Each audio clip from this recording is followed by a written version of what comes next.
ज्ञान वो इन्वेस्टमेंट है जिसका मुनाफा जीवन के अंत तक मिलता रहता है। मैं ऐसा मानता हूँ कि एक सामान्य जिंदगी जीने के लिए आदमी को रोटी, कपड़ा और मकान के अलावा अगर किसी चीज़ की सबसे ज़्यादा ज़रूरत होती है तो वे है शिक्षा। यदि आपके पास धन है तो आप उसे गोल्ड में कन्वर्ट कर सकते हैं। धन हो या सोना, दोनों का कम हो जाने या खो जाने का डर हो सकता है। अगर यही धन को अगर हम ज्ञान में कन्वर्ट करते हैं तो वे कभी कम नहीं होगा और ना ही उसकी चोरी कभी हो सकती है। देखिए, जीवन में मुझे बहुत सी बातों ने मुझे प्रभावित किया है। मेरे अनुभव सुनने में शायद साधारण लगे, पर इसमें छिपा असाधारण सार है, अनमोल है। यदि मैं आपसे पूछूं कि सबसे शक्तिशाली व्यक्ति कौन है, तो कोई कहेगा कि जिसके पास पावर है, वेपन्स है, धन है, किसी देश का राजा या किसी सल्तनत का वारिस है।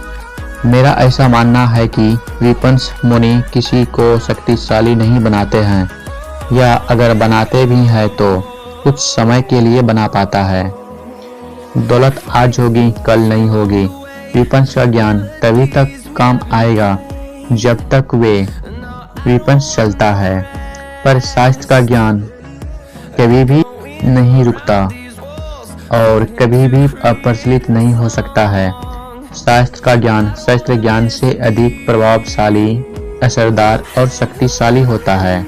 अब देखिए, एक राजा ने कितने राज्यों पर विजय प्राप्त की, कौन कौन से शस्त्रों का उपयोग किया और कितने सैनिक थे, यह शायद आपको याद न हो।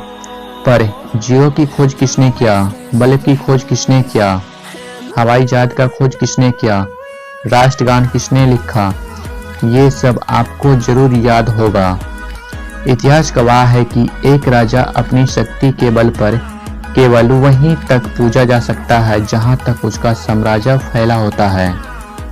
वे केवल अपनी प्रजा का प्रिय होता है, पर अपने ज्ञान की कीर्ति फैलाने वाले Albert Wright brothers, Albert Einstein, Rabindranath Tagore और विलियम शेक्सपियर सिर्फ अपने जन्मभूमि में ही नहीं बल्कि पूरी दुनिया में पूजे जाते हैं। संपूर्ण मानव जाति के लिए वे प्रेरणा स्रोत बनते हैं। ज्ञान का धनी व्यक्ति हमेशा ही सम्मान और आदर योग्य होता है, क्योंकि ज्ञान वो कवच है, वे शील्ड है जो आपके जीवन में आने वाले कठिनाइयों से आपकी रक्षा करेगा। फिर किसी भी शख्स की आपको आवश्यकता नहीं होगी।